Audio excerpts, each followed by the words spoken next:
J'ai été faire une nage avec mes collègues, un entraînement quotidien, comme on dit.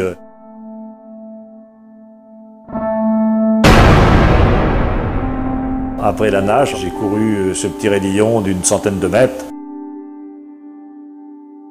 J'ai ressenti, après avoir couru, cette douleur à la poitrine, une sorte d'étouffement. J'ai chuté sur un sac de sport. Là, tout de suite, j'ai perdu connaissance.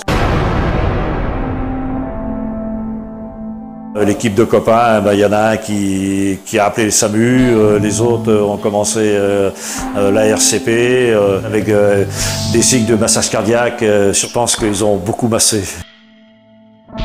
Comme le poste de secours était doté d'un défibrillateur, aussitôt on l'a mis en place. Pendant toutes les manœuvres, le médecin du SAMU donnait des ordres et l'appareil précisait le choc à donner. Un seul choc et tout est reparti, j'ai repris connaissance, je suis un petit peu dans le coton comme on dit.